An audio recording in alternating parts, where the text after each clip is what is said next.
कोई कहता है विष्णु बड़े हैं, कोई कहता है दुर्गा बड़ी है, कोई कहता है शंकर जी बड़े हैं। बोले कौन बड़ा है ये कैसे निर्णय हो? तो सूत जी महाराज ने कहा कि भाई यही प्रश्न 6 मुनियों के मन में आया।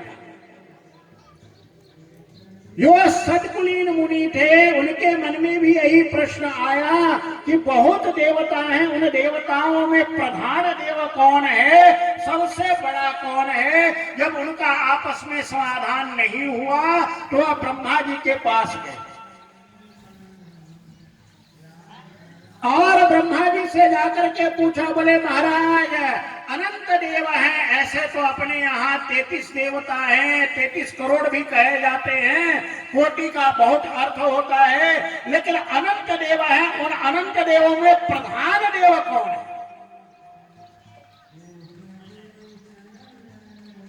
और ब्रह्मा जी ने महादेव को प्रणाम करके कहा कि एक एवा महादेवा, और तो सभी देव हैं वह महादेव है। जो कार्य कोई नहीं कर सकता है वह महादेव करते हैं। चाहे समुद्र मंथन हो और विष पीने का नंबर आए तो कौन पीता है?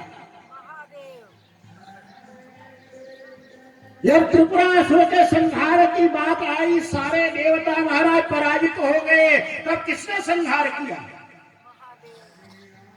महादेव ने ही संहार किया। महादेव एक ऐसे हैं जो जहर को अपने गले में भी रख लेते हैं और मरते नहीं। संत लोग तो बहुत सी बातें इसके पीछे कहते हैं कि महादेव के गले में राम है और इधर से गया विष तो वहां हो गया विश्राम। भगवान शंकर का नीलकंठ नाम इसीलिए पड़ गया। जिस समय महादेव ने अपने कंठ में ये करण धारण किया उस समय उनका कंठ नीला हो गया। ब्रह्मा जी कहने लगे बस बस महादेव आप यहीं पर रोक लीजिए, और सभी ने जोर से जयकारा लगाया, बोले नीलकंठ भगवान की। आप आओगे तो हमारे यहाँ से रास्ता जाता है नीलकंठ जी के लिए। ऋषिकेश में नीलकंठ महादेव का मंदिर है जहां महादेव बैठे हुए हैं।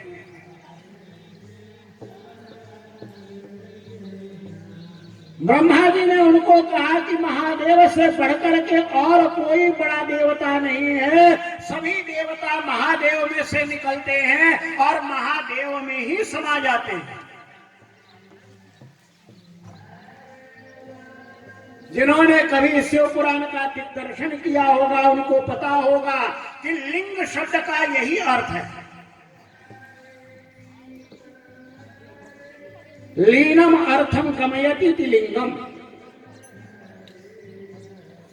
जो अत्यंत गोपनीय रहस्यमय अर्थ को प्रकट कर देवे, जो ब्रह्म ज्ञान को प्रकट कर देवे, ब्रह्म ज्ञान के तरफ इशारा करे, उसका नाम है लिंग।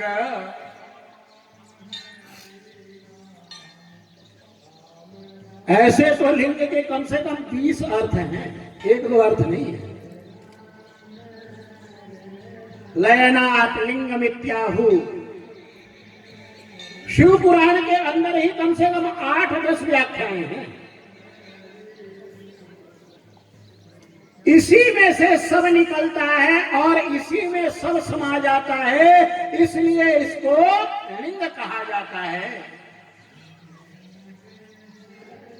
हिंदी में लिंग का अर्थ होता है चिन्ह। जिस चिन्ह को देख करके और ब्रह्म का बोध आपको हो जाए, परमात्मा का बोध हो जाए, उसको कहते हैं शिवलिंग।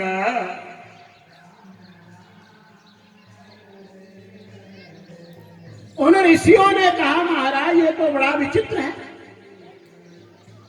कि सभी देवताओं की मूर्तियों की पूजा होती है और महादेव के लिंग की पूजा होती है। ये लिंग शब्द संस्कृत में इतना व्यापक है कि इसको लेकर के और मध्यवर्ती काल के अंदर अंग्रेजों ने बड़ा दुष्प्रचार किया। वो यह समझते हैं कि लिंग शब्द का अर्थ शरीर का कोई अंग है। शरीर का अंग अर्थ नहीं है वहां पर, क्योंकि शरीर के अंग के लिए संस्कृत में अलग शब्द का प्रयोग किया है, उसके लिए शिश्न कहा जाता है। जो संस्कृत नहीं जानते हैं उन लोगों की बुद्धि बिगाड़ने के लिए लिंग शब्द का अर्थ उन्होंने शिश्न किया, जबकि ये नहीं है। उनको कहो यदि शिश्न है तो आकाशम लिंगम इत्याहु पृथ्वी तस्य पीठिका, यहां क्या करोगे? भगवान शंकर का जो आकाश है वह लिंग है, आकाश लिंग है और पृथ्वी जलहरी है।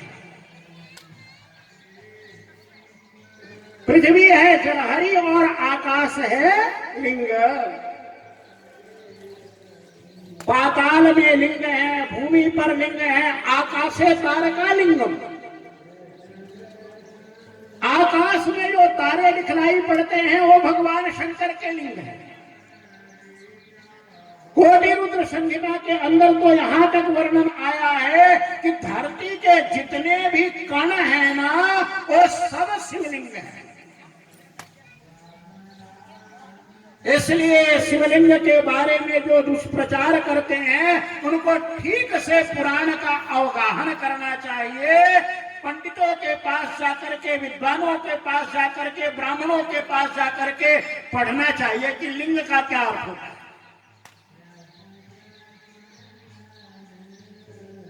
बोले भाई, ब्रह्मा जी ने कहा कि एक बार सनत कुमारों के मन में भी यही प्रश्न आया था। तब सनत कुमारों ने नंदिकेश्वर से पूछा था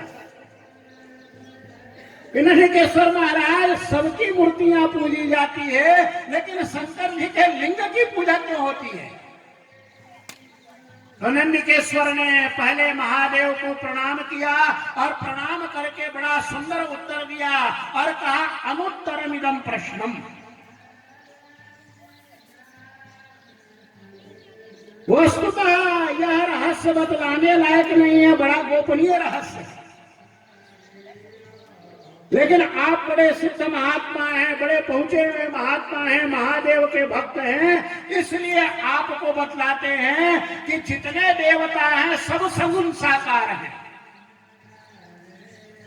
जितने देवता हैं सब जीव श्रेणी में आते हैं और केवल एक महादेव ब्रह्म श्रेणी में आते हैं। और महादेव के ब्रह्मत्व का बोध कराने के लिए लिंग की पूजा की जाती है।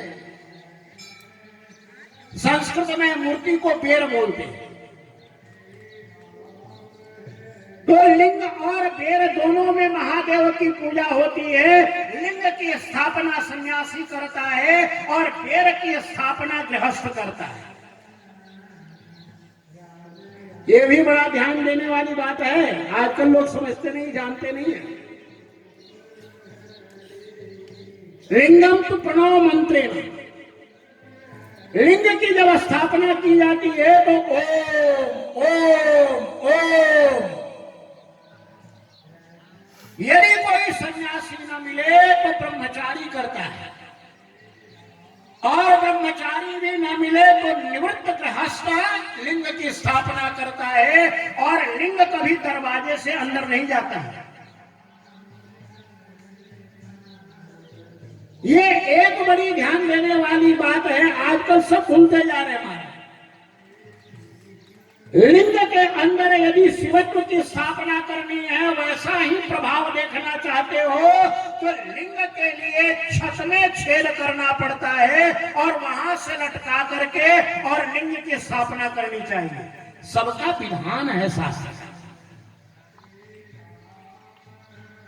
महादेव ब्रह्म है, जीव नहीं है कि दरवाजे से जाएंगे। महादेव जब इस शरीर में आते हैं तो न तो मुख से आते हैं, न नाक से, न कान से, न अन्य छिद्रों से आते हैं। सीधे ही आपके ऊपर हर जीव को देखना, यहाँ ब्रह्मरंध्र होता है, ब्रह्मरंध्र से ही महादेव अंदर आते हैं। ये मंदिर भी शरीर का प्रतीक है, और जब इसके अंदर महादेव की स्थापना करनी होती है तो इसलिए वहां ऊपर से ही लिंग को लाया जाता है। मूर्ति लाई जाती है दरवाजे से और लिंग लाया जाता है ऊपर से। बहुत बातें हैं, कितनी आपको बताएं। अनुत्तरमिदं प्रश्नम रहस्यम ब्रह्म संगीतम। नंदिकेश्वर ने कहा इसका रहस्य यह है कि महादेव साक्षात निर्गुण निराकार ब्रह्म है, और निर्गुण निराकार ब्रह्म के प्रतीक के रूप में लिंग की पूजा की जाती है। बोले महाराज ये कैसे? बोले इसके लिए आपको कथा सुनानी पड़ेगी। बोले क्या कथा है महाराज? नंदिकेश्वर ने कहा सृष्टि के आरंभ में जब कुछ भी नहीं बचा था, महाप्रलय था, उस समय भगवान शंकर ने अपने को ही दो विभाग में किया। दाहिने विभाग से ब्रह्मा जी को उत्पन्न किया और बाएं विभाग से विष्णु जी को उत्पन्न किया, और अपने अंदर से ही महाप्रलय की जल को उत्पन्न करके उसके अंदर एक दिव्य शेषनाग की सैया पर भगवान विष्णु को सुला दिया, और उसी महादेव ने कमल नाल के अंदर भगवान ब्रह्मा को डाल दिया। अरे कमल नाल के अंदर ब्रह्मा जी जगे और देखा कि चारों तरफ प्रलय का जल है, तो उनके मन में जिज्ञासा हुई कि मेरे को उत्पन्न करने वाला कौन है।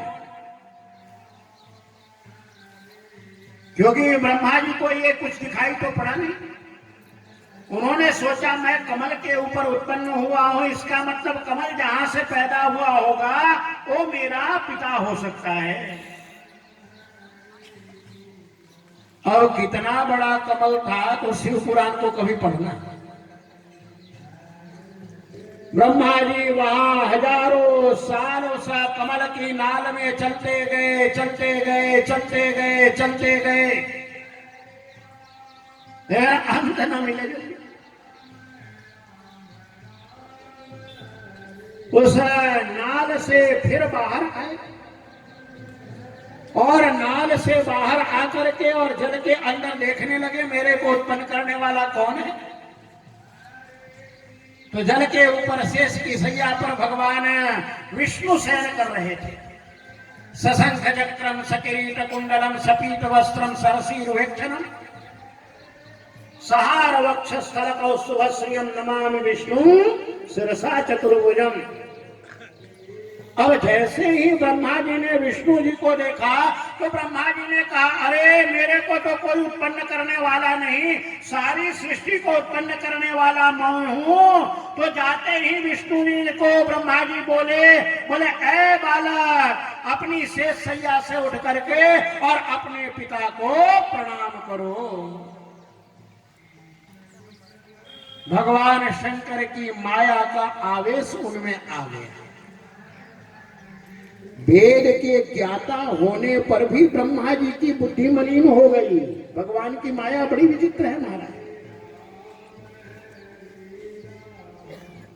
जैसे ही भगवान विष्णु ने ब्रह्मा जी को देखा तो विष्णु जी कहने लगे आगच्छ वत्स, आगच्छ वत्स। अरे पुत्र जल्दी आओ, मैं तुम्हारा पिता हूँ, और पिता होने के नाते मैं तुम्हारा प्रणम्य हूँ। तुम मेरे बालक हो। ब्रह्मा जी ने कहा तुम मेरे बालक हो, विष्णु जी ने कहा तुम मेरे बालक हो। अब तो दोनों में महाराज संघर्ष हो गया। लड़ाई कहाँ होती है? मैं बड़ा। जहां दोनों छोटे हो जाते हैं वहां पर कोई लड़ाई नहीं होती दुनिया में। लड़ाई का मूल कारण अज्ञान है, अहम है। ये मिट्टी का शरीर है, चलता फिरता शरीर है, इसका कितना अभिमान होता है। माँ बाप कोई नाम रख देते हैं, उसी नाम को लेकर के सारी जिंदगी अहंकार करते हैं, मैं अमुक, मेरे पिताजी इतने बड़े, मेरे दादाजी इतने बड़े, मेरी माता इतनी बड़ी, मेरा कुल इतना बड़ा, मेरा खानदान इतना बड़ा, मेरे पास इतनी संपत्ति। व्यर्थ का अहंकार। एक क्षण के अंदर यदि श्वास बंद हो जाए तो ये मिट्टी का लोथड़ा हो जाता है, हिलता डुलता भी नहीं। बहुत प्रेम करने वाली जो पत्नी है ना, वो भी कहेगी जल्दी। वो भगवान शंकराचार्य का भजन सुना है ना, भज गोविंदम भज गोविंदम भज गोविंदम, यावद जीवो निवसति देहे कुशलम तावत पृच्छति गेहे, अगतवती वायु देहा पाए भार्या बिभ्यति तस्मिन काये।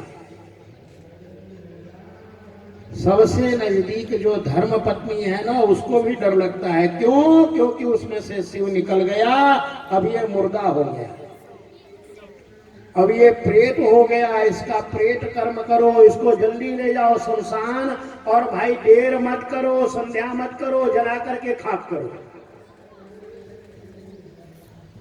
ये किसके कारण इतना महात्मा है? केवल शिव इसके अंदर श्वास ले रहे हैं, इसलिए महात्मा है। वही जीव बन करके इस शरीर में विराजमान है। अनंत प्राणियों के शरीर में एक शिव ही विराजमान है महाराज। शिव के अतिरिक्त और कोई विराजमान नहीं है, लेकिन शरीर धारण करने के कारण वह अपने को जीव समझने लग जाते हैं। अब ब्रह्मा विष्णु में तो इतना लंबा झगड़ा महाराज चला कि वहां पर तो मत पूछो, अस्त्र शस्त्र चलने लगे। अब इधर से ब्रह्मा जी ने प्रारंभ किया, उधर से विष्णु जी ने प्रारंभ किया। दोनों अपने बाण निकाल करके एक दूसरे के ऊपर प्रहार करने लगे और कहने लगे मैं बड़ा तो मैं बड़ा। और लड़ाई यहां तक पहुंच गई महाराज कि भगवान शंकर ने भगवान विष्णु को महेश्वरास्त्र दिया था सृष्टि की रक्षा के लिए।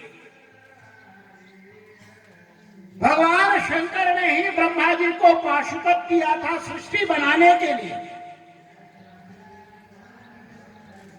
एक को दिया था महेश्वरास्त्र और दूसरे को दिया था पाशुपत। झगड़ा यहां तक बढ़ा महाराज, इतना भयंकर हो गया कि इधर से विष्णु जी ने महेश्वरास्त्र चला दिया और उधर से ब्रह्मा जी ने पाशुपत चला दिया। दोनों भगवान शंकर के अस्त्र हैं। जब दोनों टकराए ना महाराज, तो ये हाइड्रोजन बम क्या होता है? परमाणु बम जानते हो ना? परमाणु बम का भी बाप हाइड्रोजन बम। ये हाइड्रोजन बम से भी करोड़ों गुना महाराज ज्यादा ताकतवर है। एक एक के अंदर इतनी ताकत है कि सारी सृष्टि को जला करके खाक कर दे। अब जब दोनों अस्त्र आपस में टकरा गए और टकराने के बाद भयंकर ज्वाला निकलने लगी, यहां तक कि पृथ्वी जलने लगी, आकाश जलने लगा, स्वर्ग जलने लगा, सारे देवता जलने लगे। तो सब देवता भाग करके महादेव के पास गए और महादेव के चरणों में दूर से प्रणाम किया। नंदिकेश्वर को इशारा किया कि हम अंदर आ सकते हैं क्या? भगवान शंकर जहां बैठे हैं वहां बड़ा रहस्यमय वर्णन है। प्रणवाकार मंडल के अंदर भगवान शंकर विराजमान है। पंचावरण के अंदर भगवान शंकर विराजमान है। और कैसे विराजमान है? तो एक बाएं जो पैर की जो है और टखना वह नीचे है, दाहिने का ऊपर है, और वहीं पर गौरी विराजमान है। उनको जाकर के प्रणाम किया, साष्टांग दंडवत किया और कहा महाराज महाराज आप ध्यान में हैं, समाधि में हैं, क्या आपको पता नहीं है कि ब्रह्मा और विष्णु आपस में लड़ गए हैं? महादेव हंसने लगे और हंसते हुए महादेव ने कहा सब कुछ ज्ञात है, लेकिन सारा कार्य तो समय पर ही होता है ना। चलो हम भी चल करके देखते हैं कि ब्रह्मा और विष्णु जी का युद्ध कैसा हो रहा है। अब महाराज वहां जाकर के देखा तो ब्रह्मा और विष्णु आपस में भयंकर अस्त्र शस्त्र और महेश्वरास्त्र पाशुपत से लड़ रहे हैं। भगवान शंकर ने दल दल दल के साथ महाराज और पूरे साज समान के साथ बड़ा विस्तार से वहां वर्णन किया है। सारे साजो श्रृंगार नंदी भृंगी ऋटी किरीटी केतराक्ष नाना प्रकार के जो गण थे उन सबको लेकर के और महादेव जोर से जयकारा लगाते हुए आप भी लगाना हर हर हर हर और समर भूमि में आ गए और आते ही महादेव ने हंस करके देखा।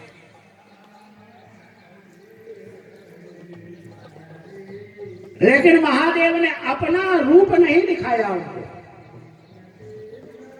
महादेव ने अपने रूप को छुपा लिया थोड़े देर के बाद, और वही दोनों के मध्य में पाशुपत और महेश्वरास्त्र के बीच में भगवान शंकर अग्नि के लिंग के रूप में प्रकट हो गए। वो शंकर भगवान और उस लिंग के प्रकट होते ही पाशुपत उसी में समा गया, महेश्वरास्त्र उसी में समा गया। यह चमत्कार देख करके ब्रह्मा और विष्णु अचंभित हो गए और कहने लगे भाई ये क्या है? किमिनम किमिनम किमिनम ब्रह्मा, अरे ब्रह्मा ये क्या है, ये क्या है? विष्णु जी ने कहा मुझे भी पता नहीं ये क्या है। फिर दोनों ने मिलकर के निर्णय किया कि देखो कौन बड़ा है, इसका निर्णय झगड़ा करने से नहीं होगा। जो आदि और अंत का पता लगा करके पहले आ जाएगा, जो पहले पता लगा करके आ जाएगा वह बड़ा मान लिया जाएगा। और